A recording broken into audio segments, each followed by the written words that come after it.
Hey kids, welcome to another episode of Monster of the Week. We're gonna do old school stuff. Well, let's just dig into it.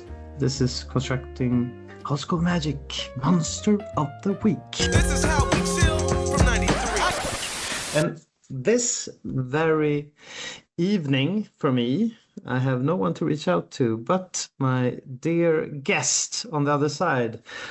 Are you there, Pass? Yeah, what's up, man? Thanks for having me, bro.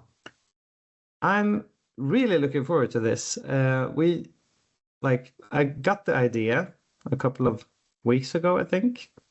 I wanted to talk not to you, but other people also, and a lot of people wanted me to do some more old school stuff, like when you're doing yoga stuff. And I tripped over your video of the finals yesterday on Facebook, like when you actually took down your the LobsterCon 2025 and got your shark, your long-awaited shark, I guess. Thank you so much for watching that. I appreciate that. Well, no, thank you for posting it. And I guess the rest crew, I don't know how. So the Duress crew is a pre-modern crew out of, I think, New England. And so that's where LobsterCon is. So the last couple of years, they've been doing the stream. Mm-hmm. And then they just handled the stream fully that year in 2025. And it was awesome, dude. They have such a high production value. They run pre-modern stuff constantly. It's an awesome channel. Mm-hmm. So, this won't be the usual fit for this pod. I was do you remember when we met the first time? I remember, but I remember the exact day we met. We met at the tower, right? Yeah, exactly, in Gothenburg. Yeah. I remember, correct me if I'm wrong, letting you into the tower. Exactly. So Simon, Christy, McGran, and me, we went for a walk, and then Simon realized he had left his bag in the tower. Mm-hmm. So we had to run around and turn all the way back up. But when we got to the tower door, we realized it was locked. So we didn't know where Simon went, but Will and me were just kind of banging, but this is literally a fortress, so I'm not going to get into it. And then you kind of just show your face. And as you're letting us in, behind you is Simon Christie. And apparently he just sieged the tower and climbed up the fucking back and went through a window or some shit. I did that. That was probably was it 4 years ago, maybe? 4 years ago, I guess. About 4 years ago, yeah. Yeah. And so you traveled a bit to do, that was not the main event, but I guess you played that NoobCon also? Yes. What was that? That was 13, right? NoobCon 13? So that's the first time you played NoobCon? Yeah, that was my first NoobCon, was NoobCon 13. Mm.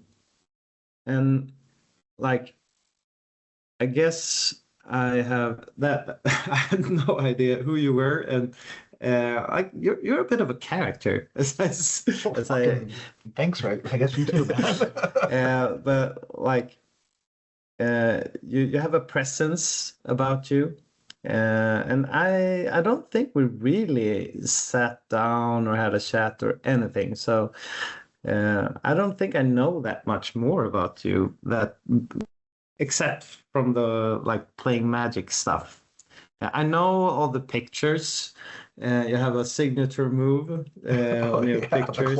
The claw, and that you usually do. And I tried to talk to Orland and some other people because people started doing it. And I think you must be the where do you got that from? Is it music or it's a death metal thing. I mean, you actually know exactly. Scandinavians, and I thought of all people, you guys would fucking know, and so that's why a lot of you guys just started doing it too, man. I don't know. I've in a picture, I don't ever fucking know what to do with my hands, So I just figured I'd start doing that, and I've been doing that shit for 20 years.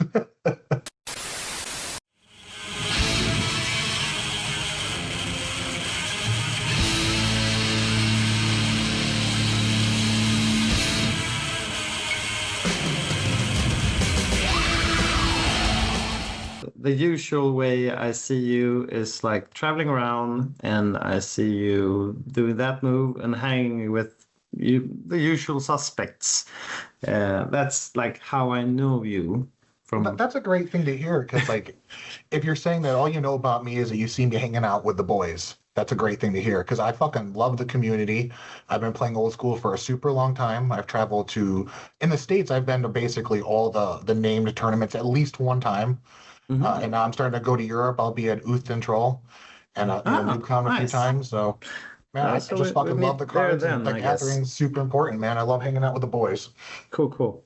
But let's like take one step back. We don't need to do like whenever they do a movie about a person, they start like when they were born, and everyone just want to get to the good stuff. But uh, like, I guess where do you live? Like I I guess you're live from in, the States. I get yes. that. So currently I live in Florida. I've been here about 3 years. I've never really been to Florida beforehand. I moved out here just to open my business. I'm a barber. But Hmm. like the last 15 years before that, I'm from Pittsburgh, which put me in the Northeast. So I was able to travel to all these tournaments. Like it was just a 4 hour drive to LobsterCon. It Hmm. was super close most of the time. So that's why I was traveling a lot of events out there. Mm. Like for me, that haven't has I haven't even been to the States yet. So, like, is where's the like place to be? Is that like now you Okay, live in Florida, but like so the is that geography where is all the crews are right now, or it should be more from spread, right? Or in my experience, there's crews spread everywhere, but I would say like the hot spots are definitely the Northeast, and then the entire West Coast has a ton of fucking groups all up and down it. So being in Pittsburgh, I was in Pennsylvania, that's right next to New York and the whole Northeast. Hmm. Everything was under 5 hours. Currently, I live in Florida, which is fucking it's about as far south and as far east as you can possibly get. Okay. And it's super tropical as opposed I have zero snow. It's a completely different change, and I'm like thousands of miles away from everyone. But it sounds like it basically because you business, or why did you move then? Or Uh, I wanted hot weather, and Florida seemed nice, and Florida is hot weather, right? yeah, I was just over the snow, so I Hmm. opened up my barber shop where it was hot, Okay. and I still travel a little bit for tournaments now. It's more I've only been open for about 2 years, so I'm kind of in the developmental stage. Next year Oh, I'll probably be around a lot more. okay. Oh, but you like, do you have a wife, or how's your family I situation? have Like a wife and 3 cats. three cats. Okay, Yeah. like a cat person. Well, I, I was, but until I had three, they're okay now. I don't know if I'm a dog person. My mother has like a kennel, so I grew up with dogs. But Hmm. I more have because I grew up around all of those, and I have like kids now. I guess I'm more of a like the less hassle, Hmm. better it is. So I have like fish now. Yeah, very low key right there, But fish. I guess cats are low key also, right? Yeah, you gotta fuck with the litter. That's about it. Yeah, yeah, yeah. But like so, oh, the both of you like got to move to Florida. When was that then? Oh no. Okay, we'll back up. So I met her in Florida maybe my Mhm. first month. And during my first month, I was like still trying to figure out where I was gonna live. And when I got my barber shop, it needed a complete overhaul. So she was So you fucking there with just me. like, how did you choose Florida? Just like I wanted warm weather, That's like. literally what I did. I wanted hot, and I went to Vegas, California, and Florida, and I was like, Florida sounds cool, so I just moved Okay, here. but I you didn't know anyone there? No, that's cool. That that's so mind blowing to me. I'm more of a Really? like, yeah, yeah, Well, but I don't have any family or anything, so it's like I don't have a lot of ties anywhere.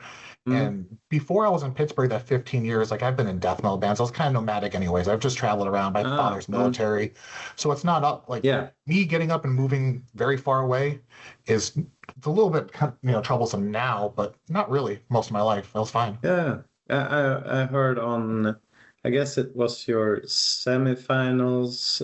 Mono was talking about like you sort of knew each other early on because was his parents also like from the army or something like that, or So how Mano and me met up is my father's from upstate New York. So that's kind of like where every time in between deployments and shit, we just end up in New York. That's where Mano's from too.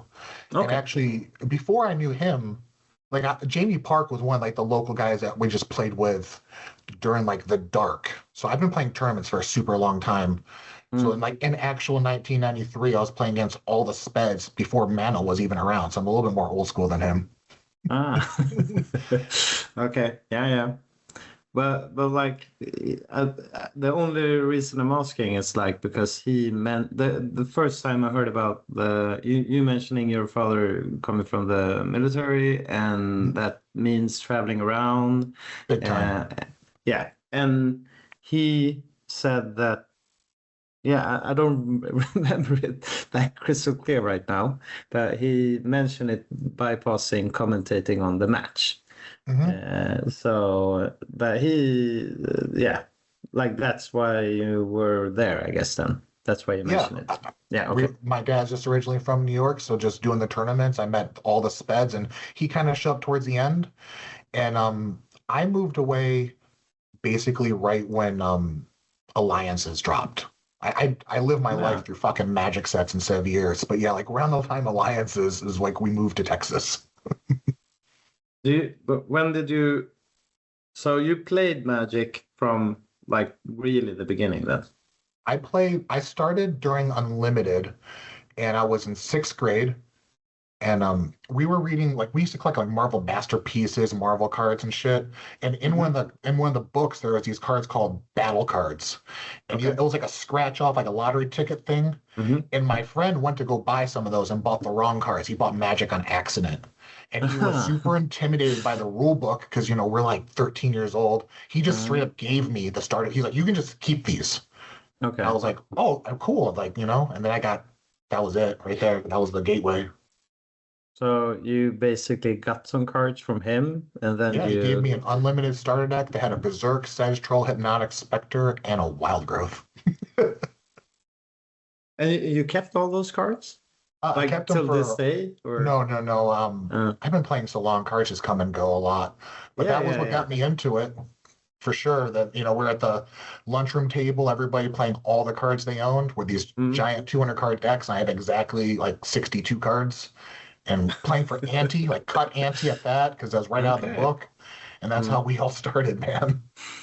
Like over here in Sweden, we didn't get unlimited. I think the first set was revised. That's Okay. basically all over Europe, I guess. That's why the old school way is playing like unlimited. It's not because we grew up with it. It's Hmm. because like we felt it more like I don't know, precious, but more exotic or whatever. I remember getting like unlimited volcanic islands, and I felt it like a big deal because they were so much darker. Hmm. Uh, but I really, I'm really interested in like how how some people like you have such a crisp idea of the beginnings, like how they tend to go back to like why was magic a big deal for me? And do you remember anything about that? Like, Yeah, I know. That story actually hit super close to home. Like, just being a military, moving around a lot, like it was extremely hard to make friends. My dad's a super military dad, so we're like basically invisible children. And magic was the first way that like anybody ever paid attention to me ever was the first thing was through magic. Like when I won a game and someone's like, you're pretty good, or they want to trade or something. yeah. So like, at home, it's just school and just kind of fucking not really being seen. But then on Friday and Saturday, when you get to play cards or at school during lunch, all of a sudden, like now I'm starting to build an identity for myself and maybe Mm. have something to talk about because I don't have a lot, And you're what fucking age 13, were you 14. then? I Like, was how old were you? 13. I Yeah, yeah, started yeah. when I was 13 and Mm. I played tournaments basically like almost from the rip, like right from the beginning. We were playing tournaments, and I played all the way until like Kawagawa block, like every Mm. weekend, the Mm. entire time. Do you remember like the average age and like people around you being like, those are the old dudes. And There's two groups. There's yeah, the other 13 and 14-year-olds, and then like the dudes that are our age now. yeah. And those dudes, were they better or They had like, sick cards. They all had beta stuff. I mean, Mano can really remember there was like multiple dudes in like the local tournament scene that had full power, abysses, like Misha Workshop type decks, everything. yeah, yeah. And that's like basically type 1, type 2, those It sort was of just type Magic tournaments back or then. It was just okay, okay. Magic. Yeah, yeah. Until like I don't remember all the sets coming up to Kamigawa. I just remember like when like I guess Ice Age, like some sort of I have like some vague feeling about sets coming and a big deal, like the feeling about that set. And that's like how I love to remember Magic, like way back in the 90s, because it's like you felt like the presence of, oh, this is the Arabian Nights. This is whatever. Absolutely. I don't know if that's the deal with people nowadays. There's so many sets being released, and let's not go in way into modern Magic, but do you remember like getting any like crazy cards from, I guess, beta or like the older guys had, or do you remember your first like crazy card? Like I had this and my other 13-year-old friends here don't have I have that. a fun story about that actually, because I remember a couple. So I was traveling by myself from Colorado back to New York. I was visiting my mother for a summer and coming back, and Legends had just been released beforehand. So I'm on like the dining cart of the train, just kind of like sorting my cards by myself. And a kid walks by me and goes, "Those are Magic cards." And I was like, "Yeah." He's like, "My brother plays and he's on the train too." I'm like, "This is crazy." So like 10 minutes later, his brother comes in. He's about my age too. He's not like a 40-year-old guy, which was cool. And so I don't even remember where he was from, but we were trading cards because I had a couple packs of Legends from the when I just came out. And I got a Cabal Ghoul from the guy.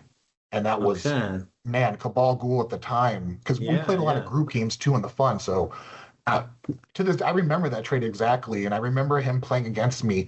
And I thought he was like some kind of magic god because he had 4 Wolverine packs already in his deck. I was like, this guy's got like the whole legend set. He's already got the Wolverines in his deck, right? And it Yeah. was just a funny Yeah, memory. Yeah, that's Cabal what I Ghoul.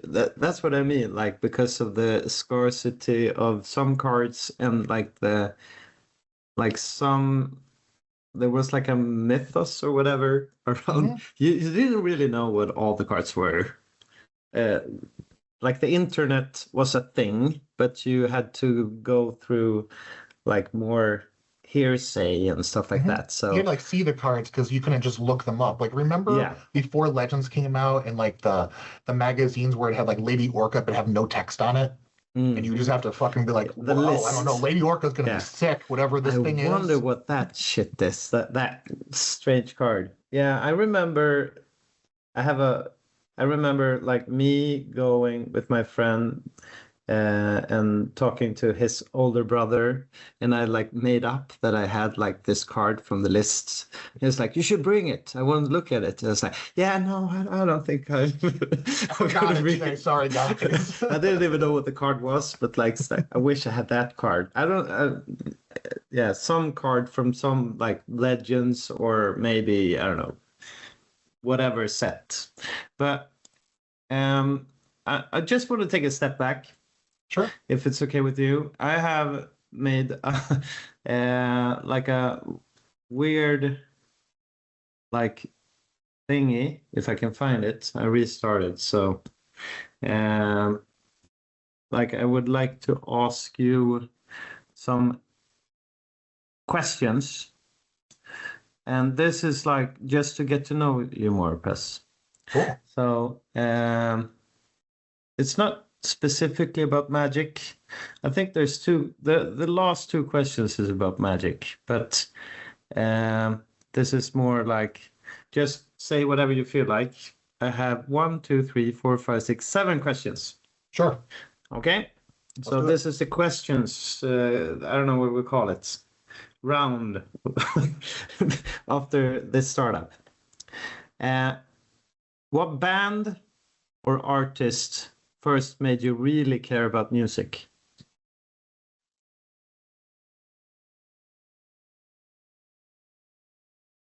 That's a great question. Music is a Yeah. super huge part of my life. Yeah, I know. I can. Yeah, we touched on that with the orb, with your visual orb here.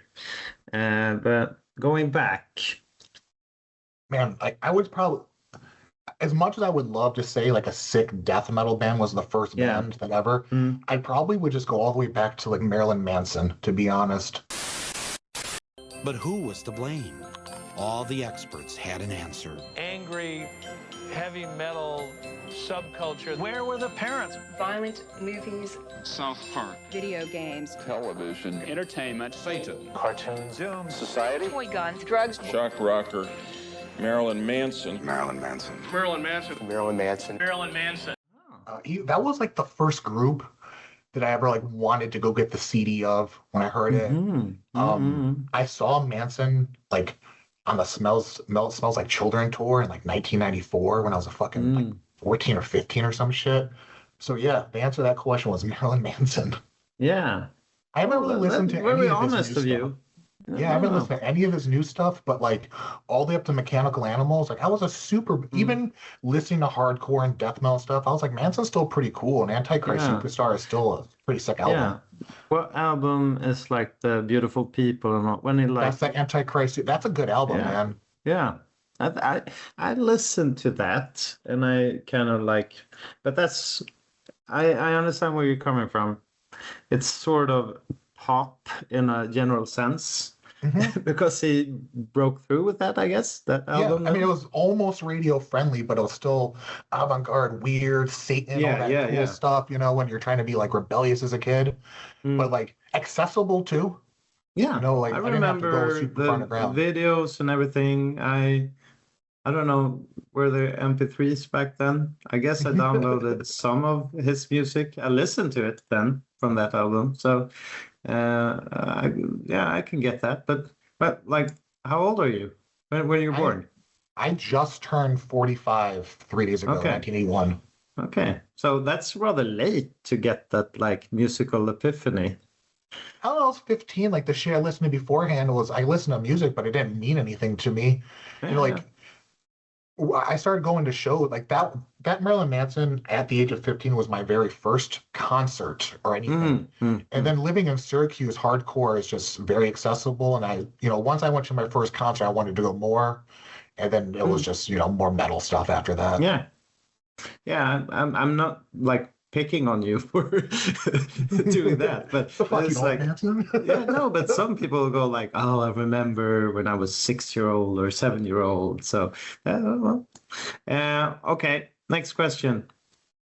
How do you feel about the outdoors? It depends completely where I'm at. Like I like outside. I like fresh air, but in Florida right now, it's I don't know what the fuck Celsius is, but it's like 100 You're and right. something degrees Fahrenheit, tropical climate. It's pretty rough for like the next 3 months here. But Yeah. like when I'm in Sweden, I fucking love that time of the year. I mean, it's a little cold for some people, but I like the wind and just seeing all the elements out there. I think that's really cool. I love outside, Yeah. man. Yeah, we have all the seasons. And I put that down because I wanted to know more about you Yanks over there and your feeling. And sometimes it's like we go by I'm not talking about you specifically, but like sometimes I get the feeling like, okay, we go by car, we go there, and we stay inside, like Las Vegas or whatever. But Oh, no, I completely. yeah. I would like. It's a good question. I mean, I would like to be outside more, but currently in Florida, it's fucking a death sentence if you want to be out like that. But when I'm like in the Northeast, I don't hunt or fish, but I like to go on walks and parks and stuff. Okay, next question. What's a smell that immediately takes you somewhere else? These questions are so random. Shit. Well, yeah, it was just like I wanted to get to know you. So I just took out some weird questions, Sure. slamming from every angle. I want to give a good answer and a real one. Give me one moment. Yeah.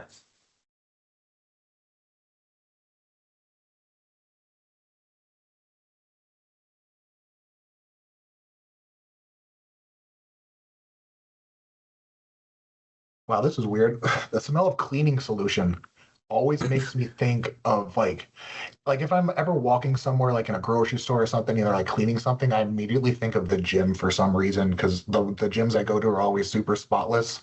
So just whenever I smell like bleach or ammonia or cleaning stuff, I immediately think of the gym. And you're asking the random questions. That's the random answer for you. No, but so it's like what it's chlor or what's it called? They mostly bleach Like that stuff. swimming bleach. Yeah. Yeah. I don't know if we have a bleach equivalent in Swedish. I get I'm just wanted to feel the smell in my head here. I guess it's a bit Kind of like like burning to your nose a little bit, but you know the shit's gonna be yeah, clean but everywhere. it's not a swimming pool smell then. No, it's not like chlorine. No. No, not chlorine, chlor in Swedish. Yeah, okay. So more of a so that makes you feel like you're in Yeah, like a sterile. I remember them like what yeah. if I smell a sterile environment, I think of Yeah. them like wiping the mats at the gym and cleaning it up because everyone's been Ah. like, fighting and grappling on them the whole time. Ah, okay. So you're like doing MMA or like Brazilian Jiu-Jitsu or I whatever. have done both of those for a long time. Mm, So I'm a purple belt in jiu-jitsu. I damn. probably should be higher. I don't train too much anymore. Mm, And yeah, combative training for a lot of my life. Mostly now I'm yeah. just doing like powerlifting and that type of fitness. But yeah, there was a good fucking 15 years of my life where I basically just lived in the gym 5 days a week and just choking people. You think you got that from your father or like just like through pure Oh grit man, maybe a direct or result of the father, but yeah, I don't know. he's a military dude, man. But you never wanted to venture into military. At the time when I was growing up, zero fucking percent. But as I'm an older man now, I wouldn't call it a regret, but I think I could have used maybe some more structure when I was being a little bit of a fuck up during my 20s, and the military definitely would have done that. Yeah, like 2020 hindsight thingy. Yeah. It Yeah. would have definitely put me in a different spot. During my 20s, I was just in like death metal bands trying to like do something like that. But if I would have went to the military, I'd have a pension and Yeah, but you would never had learned about that about yourself if you wouldn't have gone through yeah, it's that one thing stuff after, and that's how whatever. life is. Yeah. Can't do all the choices, right? I wish I would have gone through the military also. I didn't do that. We have like a draft when you're 18 here. And I got a cop out and I just took it. But some of my friends did that, and then they started seeing people like civilians. So I think that's a good way of growing up, but I don't know anything more else about it. Okay. What's a conspiracy theory you don't believe but secretly enjoy thinking about? Flat Earth. Okay, So okay. I don't believe in flat Earth, but I love hearing people that do believe in flat Earth, and I love people that don't fuck with the people that do. And like everything about the whole topic, I think is like when pilots tell people that the Earth is flat because they've been in a plane, see it, but they don't believe it. They're just fucking with everybody. I think that's awesome. Like, I think all conspiracy theories are awesome. I got a huge tinfoil hat on, man. Okay, but you Big don't time, yeah. you like secretly don't believe them or secretly believe them or Just completely conspiracy specific. I don't believe in flat Earth, but like to talk about it. But if we're gonna talk about fucking our government, Illuminati, aliens, Anunnaki, whatever you want, I'm pretty much full in on all of it. yeah. I do love me conspiracy, and especially since I'm in X-Files, I love all the alien stuff coming out. We just got a bunch, I think maybe last week. There was an unload because Trump said we're gonna give everything like to the public now. but they're doing it in like batches. And actually, last week they revealed like, and some of them were from like Swedish sources, so that's pretty neat, I think. I don't really believe in anything. I just love sifting through it. It is entertaining, man. Like my dad being military, I kind of heard about this shit early. I read Behold a Pale Horse when I was like very young in my life, and then after that, I just think that they're all out to get us. What's that? Behold the Pale Horse. I highly recommend it. That's a book all about conspiracies. As a military guy. Okay. So like just a general book about conspiracies, or he? Yeah, it's kind of like a, you know what, I'm gonna just gift that to you. I'm not gonna talk too much about it, but I'll just send it to you. Oh no, yeah, it's fine. People can check it out. I have one more question, and then two magic questions, and then Sure. we're heading into, this is maybe for the listeners, more magic related stuff. So, what's a movie you watch more than 3 times? Kill Bill. It's my favorite movie of all time. Like the I love trio, that. like the all parts, or? Yeah, that's a good question too, is because like, do you count both of them? I normally, in effort, I was gonna watch both of them, but I normally make it through like the first one, start it, and then kind of pause it because it's fucking long. But that first one, phenomenal. I've seen it.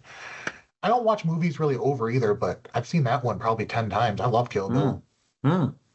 I just played through like Ghost of Tsushima, which is like a samurai game. Awesome. I really recommend it for you if you like Kill Bill. But then I started, because of that, going through the rabbit hole, I started listening through like the history of Japan. And actually, Hattori Hanzo, Hattori is like a famous ninja from like the history of Japan, that he went and killed like people in the dark and died in like, I love how a he did monastery. that. Like, just took the same character and just made him like the, the 27th generation later. Yeah, but in Kill Bill, he's more of a, like, I guess, master swordsmith, right? Yep, that's exactly who he is. Yeah. Okay, let's get into magic stuff instead for everyone basically listening to this podcast. So, what magic card are you? What magic card am I? Necropotence. Okay.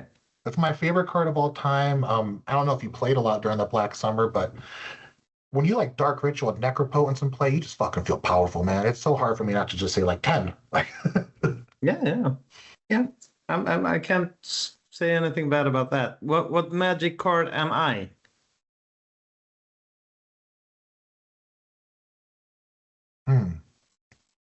Wow. I didn't know you were gonna ask that one. What magic card are you? Yeah. Well, we don't know each other that well either, so anything on top of your mind is fine.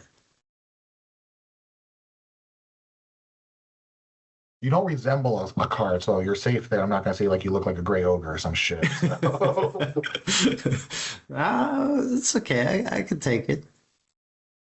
I'm thinking of like,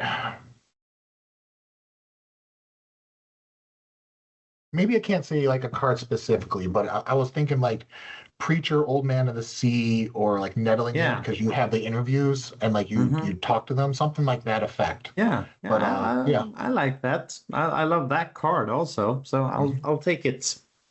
Okay. That's the random questions from Seb. And we talked about like you growing up with the military upbringing. We talked about like some history, getting into magic, whatever. But let's get into old school then. Do you remember how did you find old school? I found MG's blog super early. I'm thinking like maybe like 2011-ish. I think maybe NewCon like 2 had been out. The first thing I saw was all Calais' fucking altars. And then I saw all the other beta stuff and I was like, this shit's cool. And I found it on Facebook. I'd always loved the old magic cards, so I was just kind of like looking at them on eBay and stuff randomly throughout life. And when I found that, I was always like, I'm gonna play that one day, and one day I'm gonna go to Sweden and play this shit. Like And then I kind of instantly decided upon it, or yeah, just when I saw the decks, like during that time frame of when 93, 94 was out, that card pool so specifically holds just like such nostalgia for me. That's where I met a lot of my friends. I played a ton of tournaments, shit like Mahamodis and Mana Flares and stuff. So I saw your mm. guys' decks. I was like, I want to go there because to me, no one in the United States was ever going to play this shit. Mm. And then I found Back then you felt like yeah, that. exactly. Around 2011-ish. Mm. And then around 2015, around the end of 15 into 16 is when we found the Reddit. That's Mm. Dave, Nano were already on that. And then Mhm. we joined the Discord and I started going to tournament. My first old school tournament was in 2016. Okay, but like, did you keep up with Magic before that, or did you just like have a break like everyone else, or? We all take multiple breaks. I think I played my first run before taking my break, maybe a little bit longer than most people. I went all the way to Kawagawa. And then I picked up Magic again Lorwyn block. I played Jund, of course. But around that time is kind of like when I started finding MG's blog. So Mm-hmm. like just and I had some stuff from back in the day. So I wasn't actively buying to play in that until about 2015. But I was always like, one day I'm gonna fucking go over there and play these guys. Well, you had very good instincts then, I guess. Like me, I got into it. I don't remember the year specifically, but I remember getting to buy a lot of unlimited stuff from you guys real cheap before everything hit the fan. But do you like remember getting in, like what was the scene? Did it grow from there, like locally? Where was that, when you lived in Pittsburgh, or Yeah. where? Okay. So I was super fortunate that Eternal Weekend is in Pittsburgh. So my first event, 2016, the Eternal Weekend, I only had to drive like 10 minutes. And then that's where we met everybody. So I kind of had some friends afterwards. We had a local group in Pittsburgh. It was about 6 people. But after that first tournament, I just started immediately traveling Okay. Like all over the world, or like? all over the Northeast at first. But, I was at the first GloryCon. I was at the first Kumite, the second Players Ball. These are pretty big. The Players Ball isn't around anymore, but that was Jayco's tournament that did Eternal Weekend in Chicago. That was a monster event with well over 100 people. So that was like right all in the beginning. So everything just like popped off for you. After that first Eternal Weekend is when people started trying to make their own crews, and their first events I was already in, so we were just traveling. Do you have a crew? Since I'm kind of always by myself, I made my own crew. I have two of them. I have the Bong Wraiths and I have the Cult of Kawambaj. And if you're one of my boys, I'll give you a back patch, like no charge or anything. I just give them out to my friends. But the Bong Wraiths patch, that's earned. You can't just be given a Bong Wraiths patch. You have to fucking get down. Okay, I get where you're from regarding that. I'm my only, like, I haven't bonged, but I've done like I've been to Denmark, let's say so, and I'm very, I don't know, like as a person, I'm very controlling, I guess.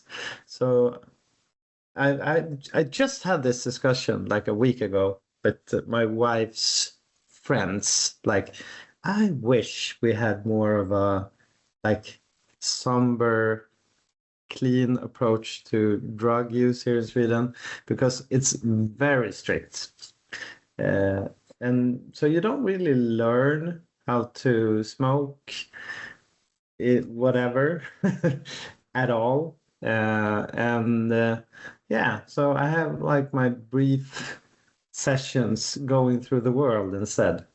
And as a teacher, I'm very scared of getting caught in Sweden, because then it's like, okay, now I have a blemish in my criminal record now. Yeah, in my criminal record, and I will never be a teacher again, which is sad because I have a dream of getting old and like sitting on a bench and like just having a joint or whatever.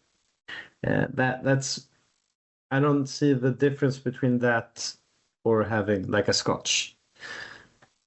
Like To it's the me, because same. I don't drink, the difference is that if I drink even, one shot or a beer, that affects me Mm, so much more than like smoking an entire joint by myself. It's like mm, completely different. Where I can smoke a joint almost indefinitely. That first beer, I'm kind of buzzed and tipsy. mm. Like, do you feel like you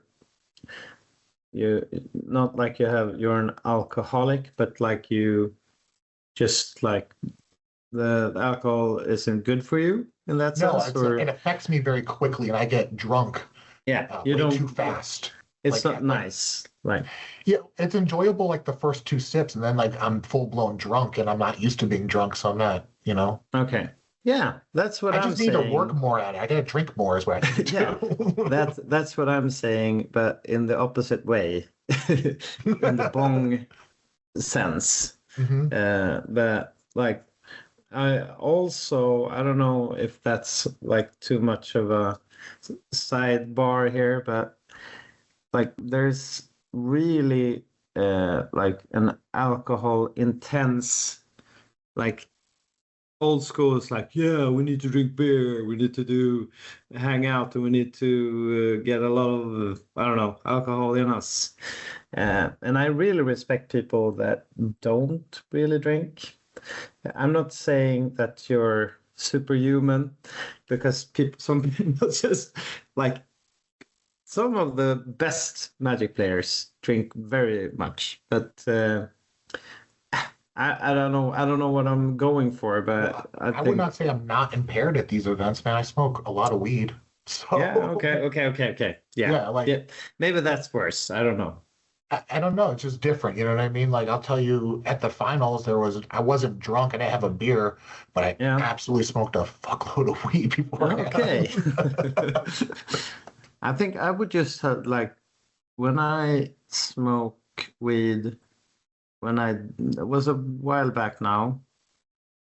I'm more like in a okay guys, do you realize where we are right now? We need to get there. We need to do this. I'm like need to be so much in control, so I can't really relax. But I Yeah, that'd wish be I horrible to were. be around. I'm a control freak. I don't know why, because I'm more mellow with alcohol in that sense, I guess. Anywho, like so you I'm getting back into magic again. A lot of not non-magical stuff here, but I hope everyone is cool with that.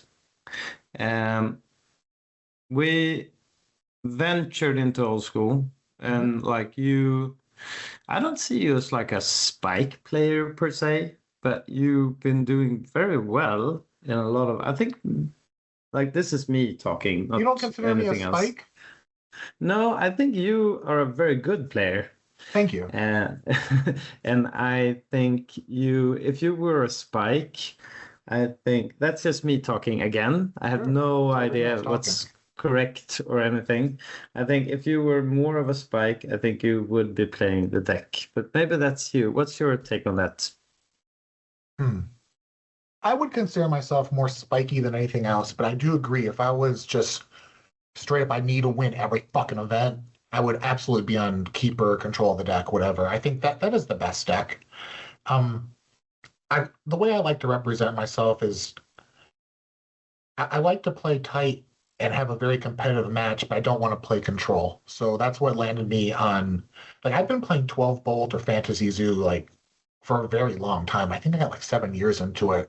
So Mm, far that when I first started playing after Olin's list, it was like that was a brew. It wasn't even an established archetype at that point. mm. So yeah, So I would maybe it's agree. more of a comfort zone then. You're spiky, but you're going for what you know better. Maybe I'm wrong in that sense. I'm not playing for funsies by any means.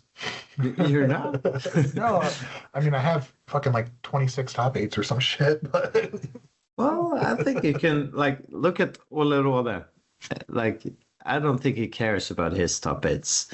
No, not at all. I mean, he's a he very just accomplished, one of the best Magic players of all time. Don't ever fucking compare me to that man.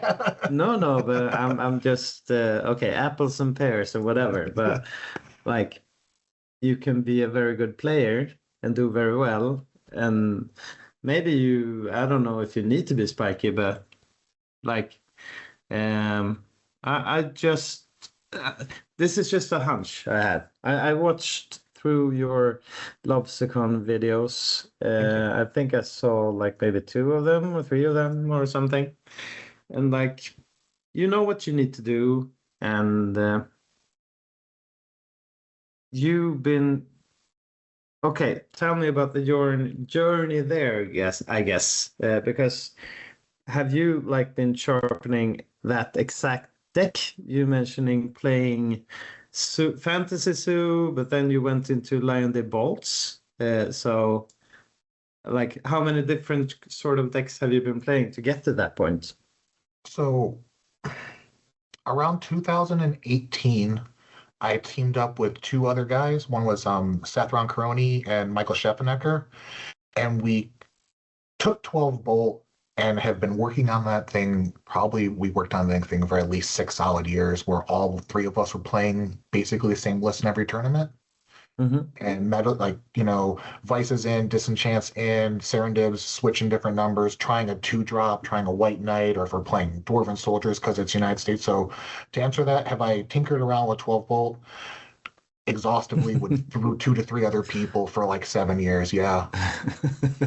Okay, maybe I'm wrong then. Maybe you're very meticulous and very spiky then, but you still like insist on playing your way then, or is it like the other people getting you into it, or why did you lock into 12 volts?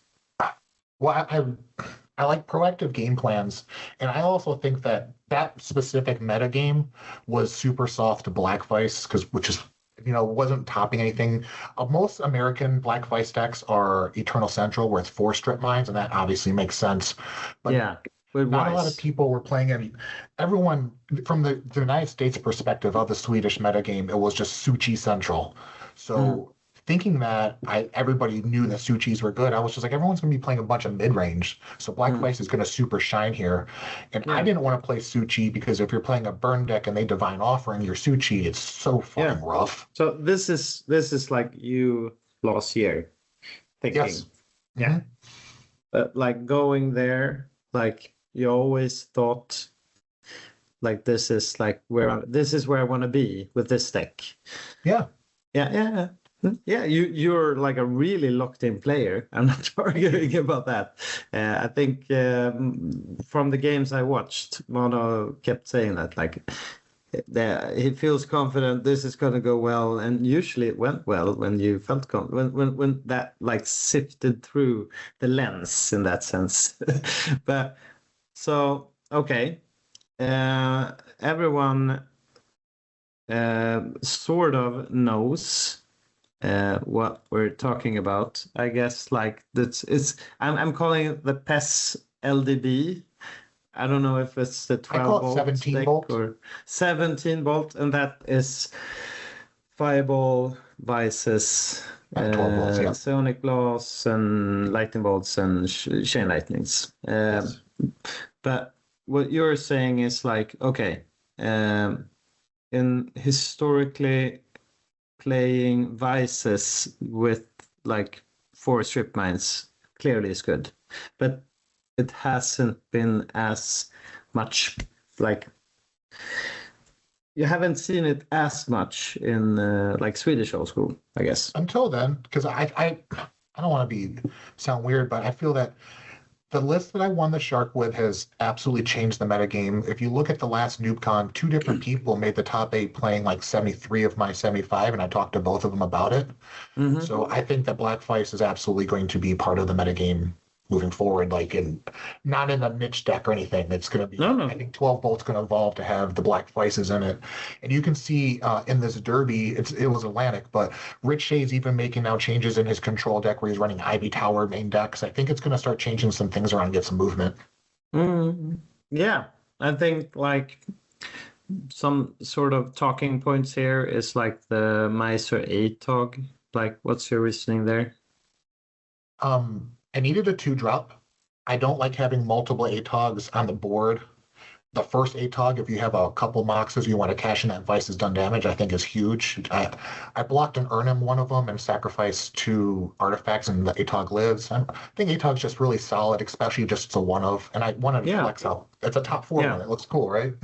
Yeah, but it just like it isn't good enough to have more than one, or I don't think because I'm not running Unks and stuff. It's not an ATOG deck. It's just a good solid creature in a burn deck.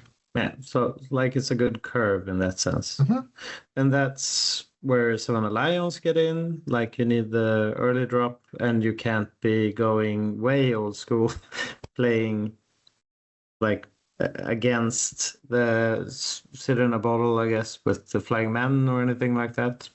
No, the lions are the best drop there is in I think old school, just the 2. And with this deck, like with damage, you have reach, but you need a consistent mana. You need a consistent damage source, like the lion, the vice, or the factory, or the dib. So I can close games out, but establishing the damage those first couple of turns is so important to that strategy. Yeah, and we have like 4 dibs for Savannah Lions, 1 ATOG, and then, well, like everyone else, like the Mishra's factors. Of course. But so talk me through once again, like the Vice on the play, off the play, like how you're.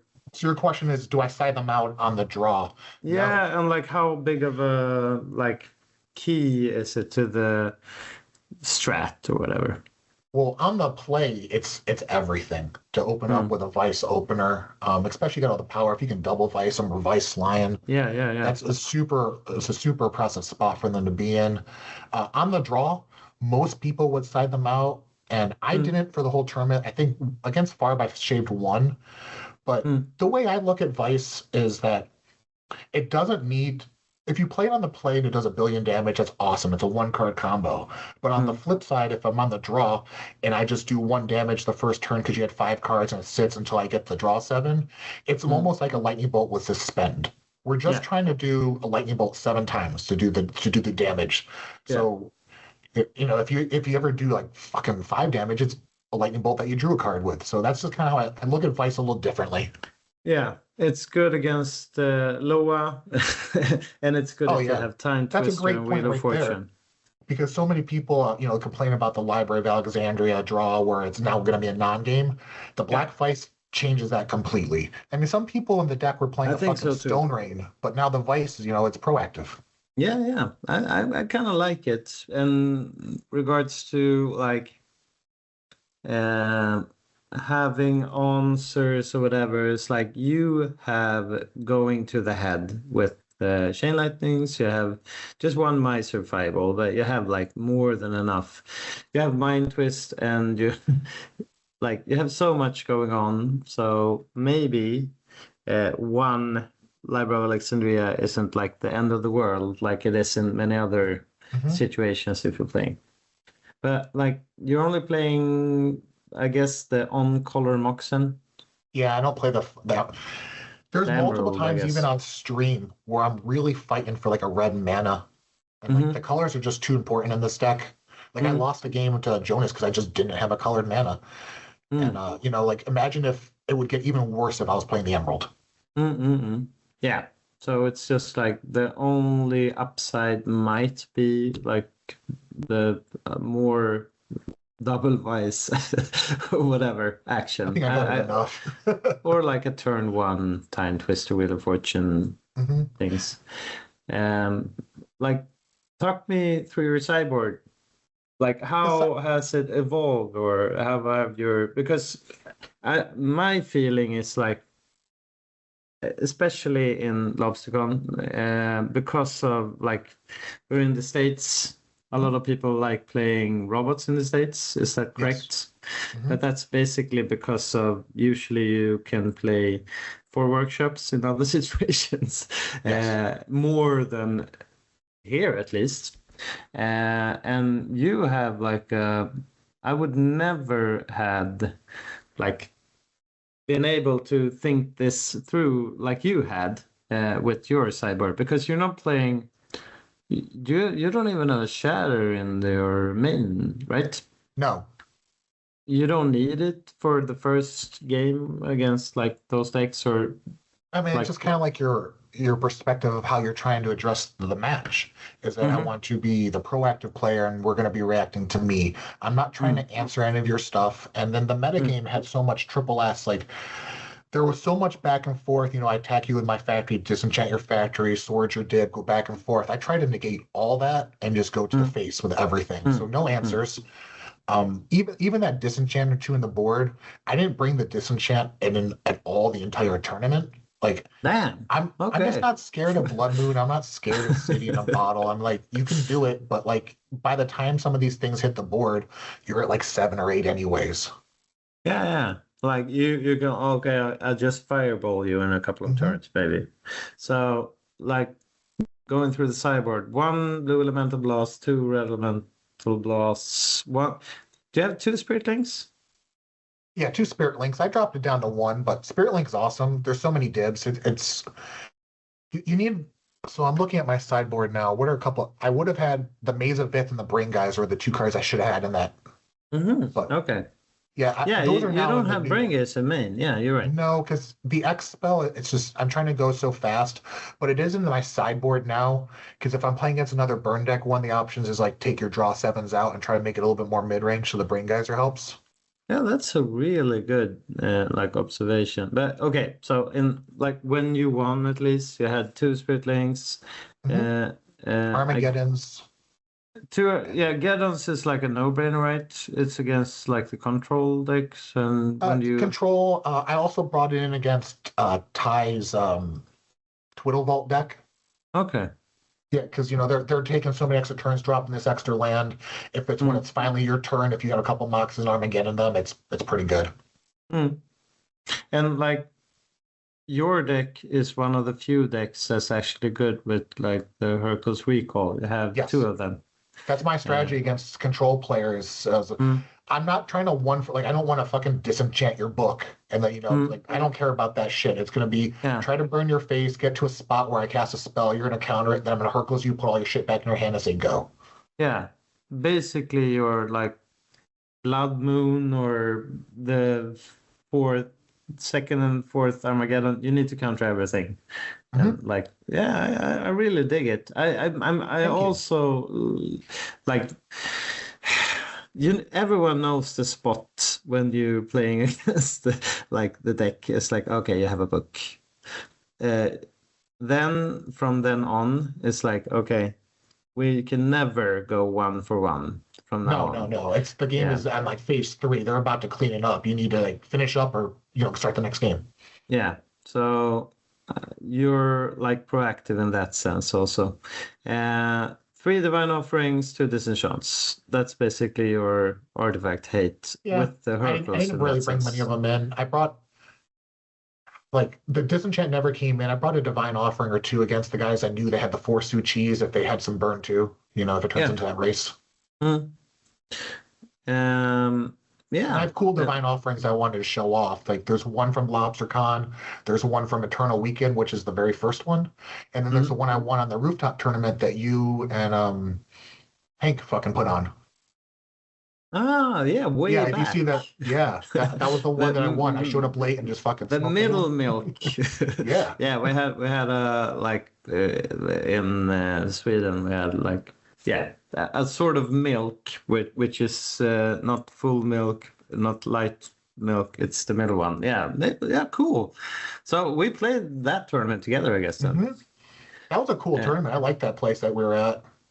Yeah, it's a rooftop. Now all the NoobCon stuff has grown so much, so we don't need any apropos tournaments. But back then, it was nice to have like some stuff happening around. Absolutely. So, especially for those who couldn't get to Nova. Yeah. Also, but if you weren't able to go to NoobCon, and I can say that to everyone listening, like you don't need a spot at NoobCon. There's so much going on around it nowadays, at least. And you can meet all of the people if you just go there a couple of days before. It's a nice hang and whatever. All right. But like, so you already said like changing the sideboard to maybe one Mace of It. Would that go for one Spirit Link? And then maybe one blue, one Brain Gazer instead of, would that be the second other Geddon. Spirit? Oh, I took out the one second Geddon, Armageddon and okay. one Spirit Link, yeah. Ah, okay. How was the Geddon in the tournament then for you? I only cast it one time and it won me a game, but it costs 4 mana, so it only comes in against certain people. It's not for everything. Mm-hmm. I just don't have a lot of cards also that I can take out of the deck during the sideboard. My 2 main cards I sideboarded out were Atog and Chaos Orb. They went out almost every time. And then if I'm on the play on like a game 3, I will take out the Mind Twist too if I need to have like an extra red blast for their dib. But why did you take out the Chaos Orb then? Why those cards specifically? Chaos Orb because if you ever miss a Chaos Orb flip when you need to, you just lost the game. Okay. And then game 2, people sometimes bring in some artifact hate to get rid of my Black Faces, and that just means the Chaos Orb is going to get targeted.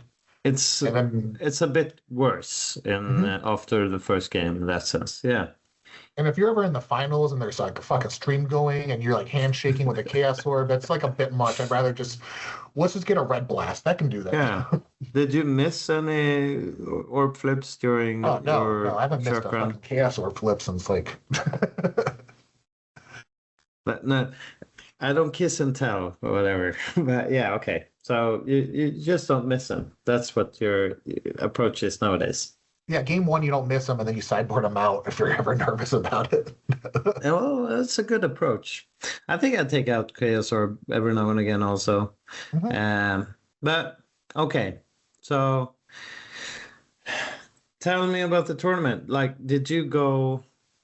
You went. It's top 16, right? And it's a very, very large tournament. But like, did you have a clean run up till then before the top 16, or what happened? So it was 9 rounds the first day, and my final record was 7-2. I lost rounds 5 and 7. And both people I lost to also made the final cut. It was a great day. Like my wife was with me, so I slept well, I ate well, I was super calm. Where people were going outside and like kind of raging and drinking beers, her and I just found like a corner to chill in and stuff. It was super. Yeah, it was. You know, normally I'm much more social and wanted to hang out and like kind of rage with everybody, but this was the fucking first shark in the United States. I took this super seriously. So yeah. I'm kind of ambivalent in how you are as a person in that because like you felt really like engaged. Some of the times I'm just watching the stream. I wasn't there.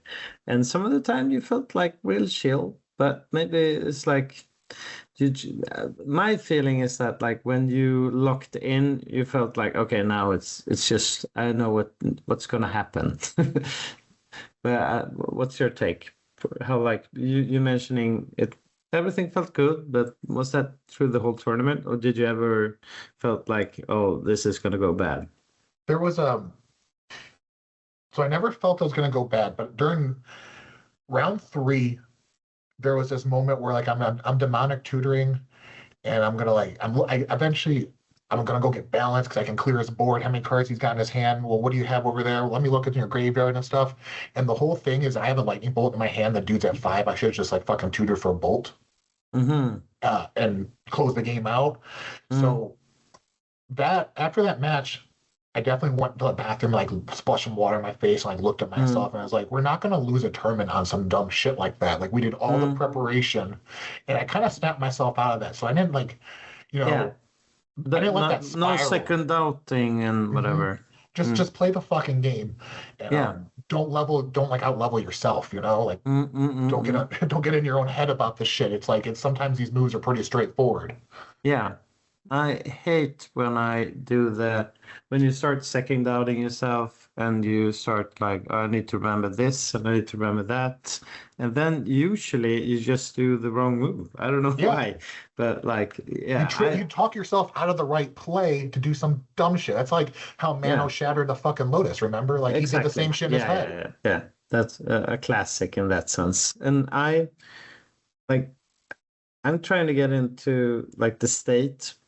One of the best feelings in the world is like when I sit and my opponent is really thinking something through, and I just feel like I'm here and this is nice. Everything is just gonna go. Not like sitting there and like, oh, I don't hope he has it. Oh, and I don't. Yes, I'm just sitting, looking at like my next to maybe some people playing next to me, and I was like, yeah, this is just nice.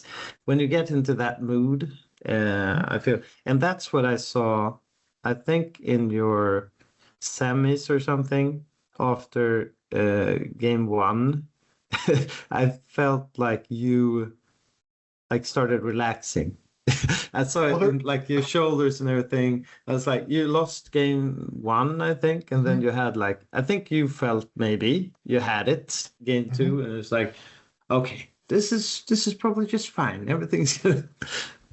I do like that moment you're talking about too, like when your opponent's like demonic tutoring and you're not like fucking trying to wish him ill, going like, I hope this dude bricks it. But you're just soaking the moment and you're like looking around, you're like, I'm surrounded by all my friends. I'm doing exactly what I want to do. You like, take a sip of your drink. I love that fucking moment too. That's why I go to these things, man. Just that vibe.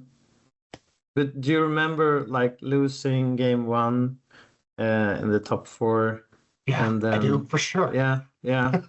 But how did you get back into it in the other games? Do you remember? That game, I had to look at that game for what it was. Is that I kind of got mana flooded that game. Like I'm not blaming anything of variance. Game like, one, that is. Yeah, I got mana flooded in there, so I wasn't able to deliver anything. And I want the important thing to part two was that this is going to be a separate game. Nothing that happened in game one matters. This is completely new. It doesn't matter that I got mana flooded. It's not going to happen again. And make sure that I sideboard correctly because he was on rug. So I have a little bit more options there with some of my blasts. Like Arabian aggro with yeah. Yeah, and you had a really strong start, and he just clawed back into the first game. But that the was strip you. mine on that factory where he couldn't cast. Yeah, that was big. Yeah, but you going into game two was that what you mentioned? Like, everything. Like, let's just take a step back and get into what's going on now. Like you didn't, I was really impressed with you that, like looking at it, like you being, you being really mellow and happy and whatever. It didn't, like some people you see, a good player like you see them and they're like, okay, now I need to win.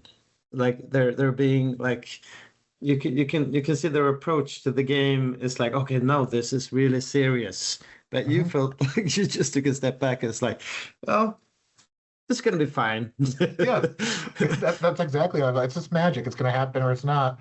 And not to mention, like, my opponent, Farb, is a very good friend of mine. I've known for about 7 years. So it's like, I'm chilling, I got two of my buddies next to me too. And it was just a good moment. So what? You lose a game. Yeah. And in the finals, I kind of saw the other version of you where you were... I could see you were on the edge because you were really close to getting the whole way. Fucking I guess right there, that was man. in your head, or was that true? Or yeah. Oh, it was. I was so close to the finish line that the competitive edge really, really took over. And Jonas is one of my favorite people ever. So it was just a really. That was a really cool moment in my life, man. I was extremely competitive and extremely ready, but also playing against one of my favorite people. Yeah, but yeah, that shit was for real. You could see it. Yeah, I could see like you. Okay, this is it. I saw it, and I think Mano and I don't know who commented on the Mace, match. yeah. Okay. Like really talking through, like, oh. Look at the gaze. Like he's locked in. I definitely would bet on him on the play. with these vices. Not by much. Again, we're talking a 50, 56, 44 type margin. Pez confidently kept. Look at his stare. Look at the stare. He's ready to go. He is locked in. He's waiting for Jonas to look at him so we can see him staring back at him. Don't break eye Is this a contact. mull for Jonas? Look at Pez, dude. He has not broken eye contact. He blinked. I saw him blink once. That's it. It was 1987.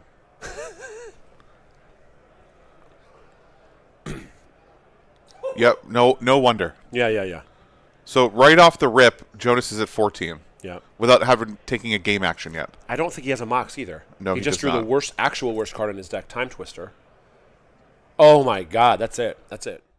And that's what I felt also. But then, I like that's just like before you start playing. So I don't know if this is a tip or whatever. But like when you start playing, I feel you relaxing again. So I think that's probably where you need to be, right? But before, this is just me seeing you and have no idea what's going on inside of you.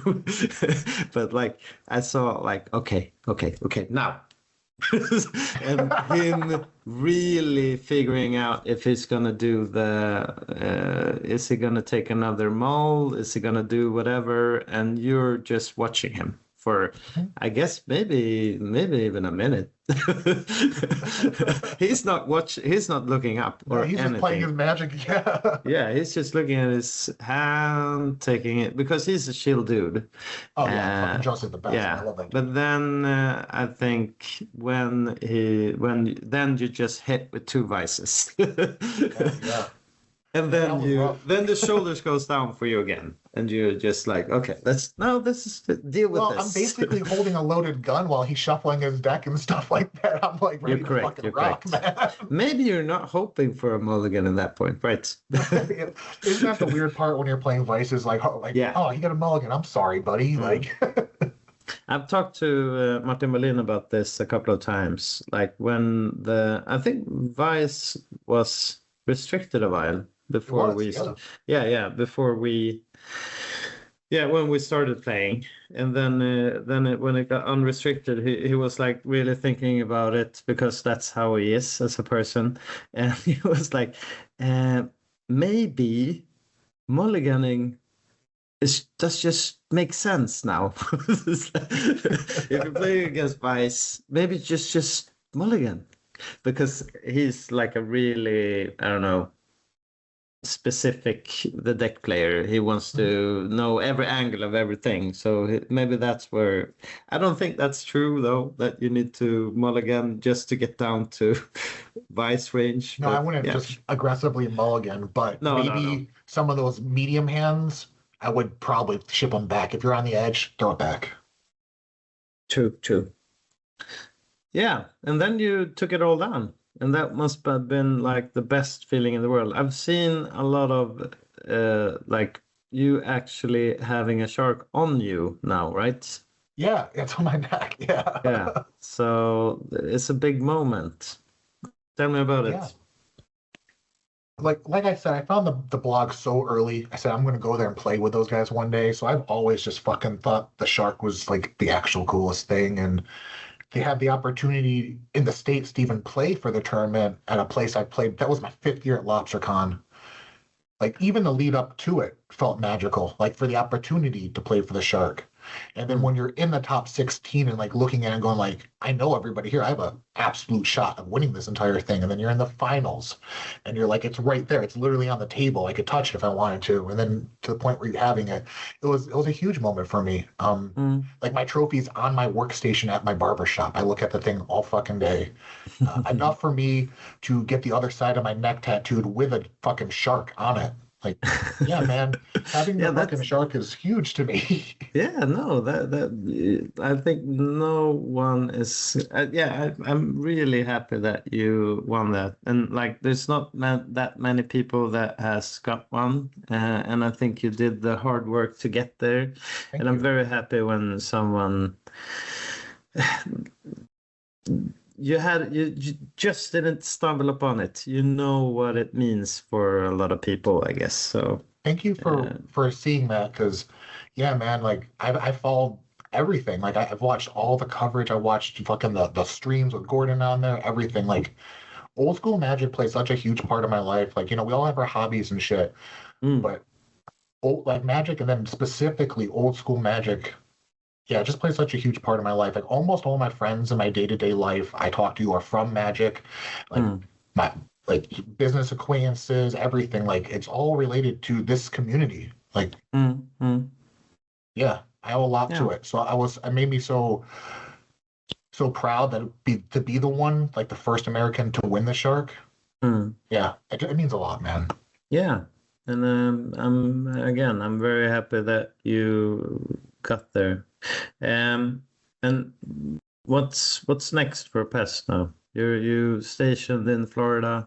You got your barbershop running, and like you already said, we're probably gonna hang out at the Troll Cup. Oh fuck yeah, man! I can't wait for that shit. That's gonna be awesome. I'm definitely going to that.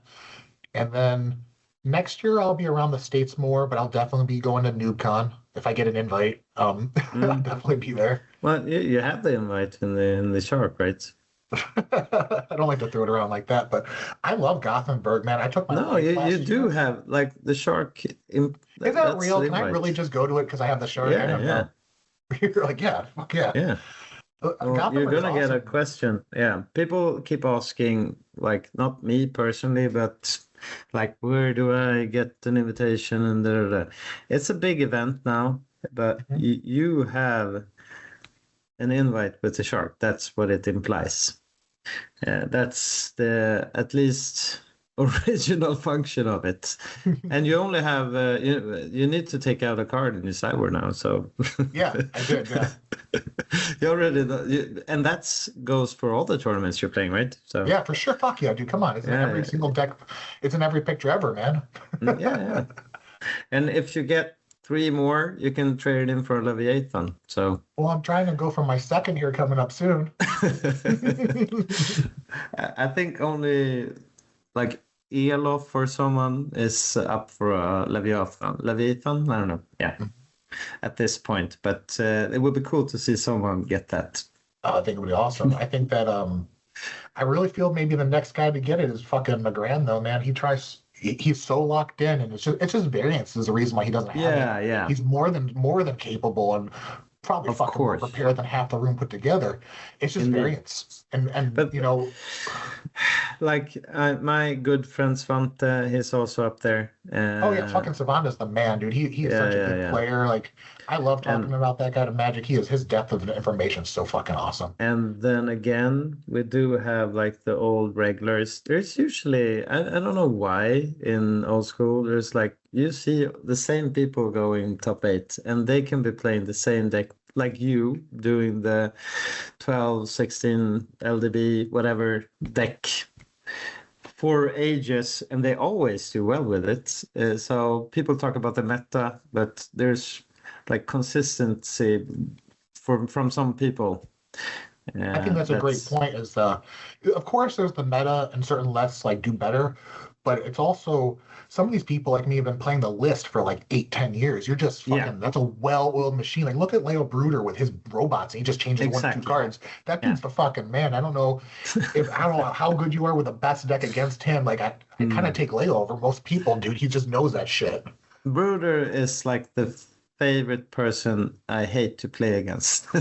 I've met him in I think like win-ins and top 8s in big tournaments a lot of times. Yeah, he's my dream crusher. Oh, everyone has one. And he always has this approach to like he feels like things are going bad for him. But he could be sitting with like 17 cards in his hands and the opponent has no permanence and it's like what should I do now? Maybe that's why he's so good, though. Exactly. It forces him in that fucking thing where he's always thinking super heavy, man. He wants to do the perfect move. And I love seeing people taking his list because that's his list. You Yeah. you can't play Brood or his bots. list. That's the name of the deck. No, Yeah. no, but it's not like a stock list. It's like a specific part for each situation. And you and I don't know what that situation is. He knows that situation. Oh yeah. Yeah. So it's like, yeah, I play one Juggernaut, 3 of those, 1 of that. And it's like, And he was like taking the workshop out sometimes and putting it in Yeah, exactly, sometimes. And like, exactly. yeah, I like watching the innovation. Okay. Well, Pez, it's been lovely talking to you. Fuck yeah, And, dude, that was awesome. I had so much fun. Yeah. And hopefully some people will get something from this also. And we'll see each other rather soon then, I guess. Yeah, you'll be in Amsterdam or Leeuwarden, wherever it is. Cool. Hell yeah, man. Thank you so much for having me Leeuwarden. on, and thanks everyone for listening. I'm so happy to be part of this community, guys. Fuck yeah. Yeah. Who do you think I should talk to, like over the pond where you at? To get to know, like something like this, who would be good for that? You know, like to go down the list of all the spikes of people that are winning it is a great thing, but maybe some of these guys that have other podcasts or something that you don't know, like Eric Martin, he's got a really cool podcast, kind of get to know him or something. And just because if you go down the list and get like, McGrann's been on every podcast always, so maybe get some of the people I've had McGrann on, so Get one of these Eric guys Martin is a good call. Eric Martin is a good call. he's a really good conversation. He's a smart dude. Yeah. Well, maybe I'll do that. And thanks again, Pez. Appreciate you. This is all us signing off. All right, guys. Bye.